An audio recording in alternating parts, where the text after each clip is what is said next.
আসসালামু আলাইকুম। Launch travel ভিডিওতে আপনাকে স্বাগত। আজকে শিডিউল নিয়ে দিলাম। রাত 11টায় সদস্যের উদ্দেশ্যে থাকবে মানিক চাই। যদি আবহাওয়া ভালো থাকে বা যাত্রী কিছুটা হয় তাহলে ছেড়ে যাবে। আবহাওয়া তো অবশ্যই খারাপ। সুরেশ্বর থেকে ছেড়ে আসবে নাইমিন পাস। অ্যান্ড রাত 10:30 ডাউনটার উদ্দেশ্যে থাকবে ইগল 10। ডাউনটা থেকে ছেড়ে আসবে প্রিন্স আওলাদ। পটুয়াখালীর উদ্দেশ্যে আছে কাজল 7, সন্ধ্যা 7টায় ছাড়বে। ফতুল্লা ঘাট হয়ে যাবে। পটুয়াখালী থেকে ছেড়ে আসবে সম্রাট 7। আগামীকাল পটুয়াখালীর উদ্দেশ্যে থাকবে সুন্দরবন 14। কুয়াকাটা 1 আজকে পটুয়াখালী থেকে আসছে সকালে। বরিশাল থেকে আসছে সকালে কুয়াকাটা 2 ও কীর্তনখোলা 10। আজকে অবশ্য জলকাঠির অথবা বরিশালে একটা লঞ্চ না থাকার সম্ভাবনা বেশি, কারণ আজকে সুন্দরবনের ট্রিপ জালকাঠি ও বরিশালে। দেখা যাক আছে কিনা তিনোটা লঞ্চ থাকলেও অবশ্য একটা হয়তো যাত্রা বাতিল করবে। তার পাশাপাশি আজকে তো বৃষ্টি, আবহাওয়া খারাপ। গত 2 দিন ধরে উপকূলে 3 নম্বর সিগন্যাল চলতেছে, মানে উপকূলের লঞ্চে যাত্রা বাতিল করতে বলা হচ্ছে। সেজন্য পারমিট পাচ্ছে শুধু হাকিমউদ্দিন পর্যন্ত। এর আগে 2 দিন ভেতরে কোনো লঞ্চ যায়নি।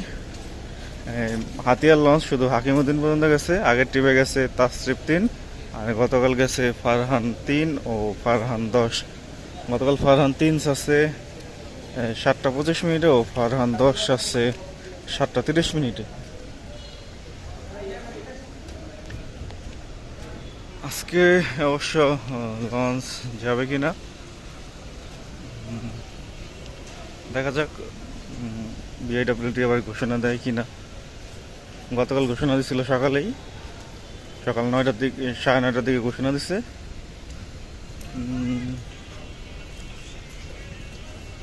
আগামীকাল বরিশাল উদ্যোগে থাকবে সুরভি 7 ও শুভরাজ 9। আগামীকাল রবিবার। আজকে সুন্দরবনের ট্রিপ, সুন্দরবন 15-16 আছে, কিন্তু জালাগাড়ির লঞ্চ নেই। জালাগাড়ির উদ্দেশ্যে আজকে সুন্দরবন 12 ট্রিপ। যেমনটা বলছিলাম, প্রথম ট্রিপ আছে সুন্দরবন 15, দ্বিতীয় ট্রিপ আছে সুন্দরবন 16।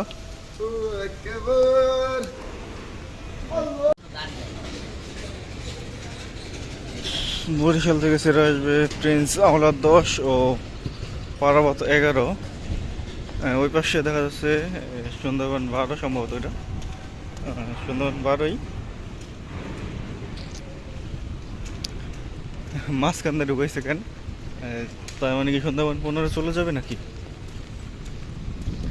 রাত 8:30 নন্দীবাজার উদ্দেশ্যে থাকবে মর্নিং সান 5 অথবা আসল 6, যেহেতু গতকাল মডার্ন সান গেছে। আজকে ষোলামুলাদের উদ্দেশ্যে আছে অভিযান 5 লঞ্চ হিসাবে রাত 8:45। ষোলামুলাদি থেকে ছেড়ে আসবে মিতালি 4, সন্ধ্যা 6:30 ছেড়ে আসবে ষোলামুলাদি থেকে। ফরাসগঞ্জের একটা পন্টুন ডুবে গেছে, সেই কারণে বেশিরভাগ লঞ্চ বিভিন্ন জায়গায়, মানে ওই জায়গায় আছে ফাহিমগঞ্জ 6, আর লঞ্চ আছে বাদামতলি ঘাটে। এই দেখতে পাচ্ছেন সুন্দরবন 12 লঞ্চটি। দেখা যাক যায় কিনা। বাসানচরের উদ্দেশ্যে আছে রাজহংস 8 লঞ্চ হিসাবে রাত 9:45। বাসানচর থেকে ছেড়ে আসবে যুবরাজ 7 বিকেল 5টায় বাসানচর থেকে ছেড়ে আসবে। গতকাল 26/3 রিভার ট্রায়ালে গেছে। দেখা যাক কোন রুটে যায়। এর আগে তাদের পেজে পোস্ট করছিল যে গলাচিপা রুটে যুক্ত হবে। এখন আমার শোনা যাচ্ছে যে হাকিমউদ্দিন বা অন্য কোনো রুটে যুক্ত হতে পারে। যাই হোক, দেখা যাক কোন রুটে যুক্ত হয়, অবশ্যই জানতে পারবেন যুক্ত হলে। বেতুয়ার উদ্দেশ্যে প্লেজ আছে কর্ণফুলি 12, একটি নতুন প্লেজ আছে।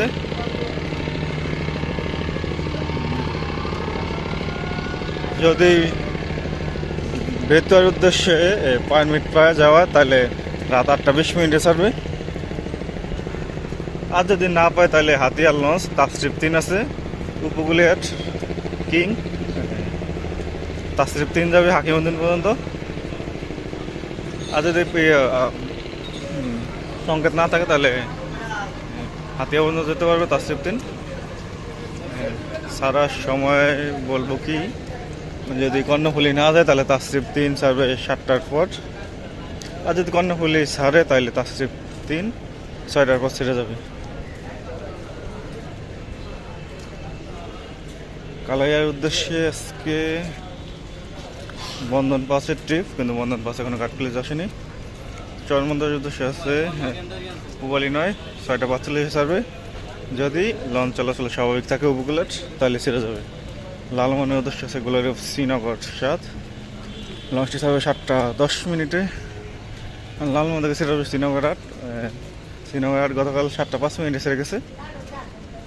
বোরানুদ্দিনের উদ্দেশ্যে আছে মানিক 1, লঞ্চটি ছাড়বে সন্ধ্যা 7টায়। বোরানুদ্দিন থেকে ছেড়ে আসবে প্রিন্স অফ রাসেল পাস। ভোলাখাঘাটের উদ্দেশ্যে আছে কর্ণফুলি 9, লঞ্চটি ছাড়বে রাত 8:45। ভোলাখাঘাট থেকে 7:45 ছেড়ে আসবে এমবি ভোলা।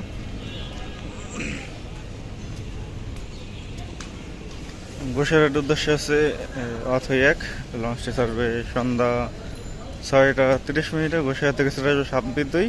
গতকাল টাইম হওয়ার আগেই সাব্বির 2 চলে গেছে, কারণ সাব্বির 2 গতকাল টাইমের আগেই ঘুরে গেছিল। গতকাল থেকে পেলে যাচ্ছে পুবালি 6, হয়তো আজকে যাবে না। যদি আবহাওয়া ভালো থাকে তাহলে সারার অনুমতি পেতে পারে। দুপুরে 1টায় সুরক্ষা হতে থাকবে মিরাজ 1, দুপুর 2টায় মতলব থাকবে গ্রেনেডা 7, ইলিশা উদ্দেশ্য আছে দুপুর 2টায় সুরভি 8। বিকেল 4টায় সম্পাদ অথবা কর্ণফুলি সিরিজের একটি নতুন থাকবে। তো এই ছিল ভিডিওটি, এতক্ষণ সাথে থাকার জন্য অসংখ্য ধন্যবাদ। কোনো কিছু জানার থাকলে অবশ্যই পেজে মেসেজ দিবেন।